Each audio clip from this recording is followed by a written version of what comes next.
या फिर small loss कर दोगे। अब मैं आपको बताता हूँ, प्रॉफिटेबल ट्रेडर बनने के लिए you just have to cut this big loss. ठीक है, अगर आपने बिग लॉस को हटा दिया ट्रेडिंग सिस्टम से, समझना कि आपका गेम यहीं पे 90% सॉल्व हो गया भाई। पता है, आप ट्रेडिंग में बस मतलब बर्बाद होते हो जस्ट बिकॉज कि आप बिग लॉस लेते हो।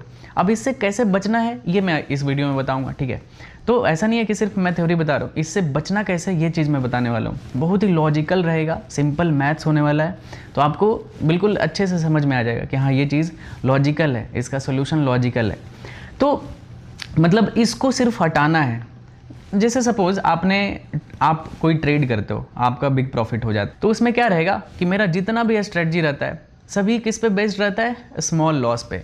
मतलब छोटे छोटे लॉसेस लेने के लिए मैं आपको सिखाऊंगा, क्योंकि मार्केट है, लॉस हो गई तो लॉस क्यों ना छोटा हो, सो दैट मैं दोबारा री एंटर करके उस लॉस को रिकवर करके मैं बड़े प्रॉफिट में कन्वर्ट कर सकता हूँ।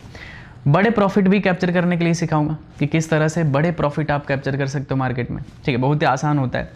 देखो क्या होता है ना कि आप स्मॉल लॉस और स्मॉल प्रॉफिट ये चलता रहता है। ठीक है, ये कभी स्मॉल लॉस हो जाएगा, कभी आपका स्मॉल प्रॉफिट हो जाएगा, मतलब ये दोनों में आपस में कैंसिल आउट होते रहेंगे। आपके अकाउंट में ये बचेगा, जो भी आप बिग प्रॉफिट करते हो ना, ये आपके अकाउंट का ग्राफ क्या करेगा, हायर हाइज में लेकर जाएगा। मतलब यहाँ से अगर सपोज आपने 1 लाख से शुरू किया तो जो भी 10 लाख तक आप लेके गए, तो ये धीरे धीरे किसके वजह से जाएगा, ये बिग प्रॉफिट की वजह से जाएगा। तो आपको कैप्चर क्या करना है, बिग प्रॉफिट। आपका टारगेट हमेशा होना चाहिए कि भाई मुझे वीक में या फिर मंथ में एक बड़ा ट्रेड तो करना ही करना है। ठीक है, ये चीज़ आपका एक मतलब अंदर से प्लान होना ही चाहिए कि मुझे बड़ा प्रॉफिट करना है, क्योंकि मुझे अकाउंट को ग्रो करना है। और ये स्मॉल प्रॉफिट और स्मॉल लॉस ये तो चलता रहेगा, मतलब आप न्यूट्रल रहोगे, आपका अकाउंट ऐसे चलेगा। ठीक है, ना ही लॉस होगा ना ही प्रॉफिट होगा, एक कांस्टेंट ग्राफ में चलेगा।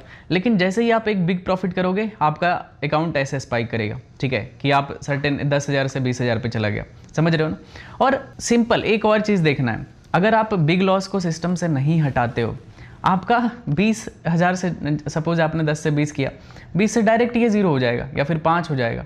अब सोचो 5 से 10 करने में ही 100% का रिटर्न निकालना है, सोचो, समझ रहे हो ना। तो ये चीज़ होता है, यहाँ आपका लॉस 50% का हुआ है कि आपने 10 रुपया से 5 रुपया पे अकाउंट ला दिया है, लॉस 50% का ही हुआ है, लेकिन आप 5 से 10 करने में 100% का गेन करना है। तो ये सिंपल सा मैथ होता है। ठीक है, आई होप आपको ये चीज़ समझ में आया होगा। अब देखो मैं एक चीज़ बताता हूँ। देखो जैसे बिग लॉस से बचने का क्या तरीका होता है, सिंपल एक रीज़न की वजह से, क्योंकि आपका क्वांटिटी डिसाइडेड नहीं है कि आपको कितने क्वांटिटी में ट्रेड करना चाहिए। ये चीज़ का मैं मतलब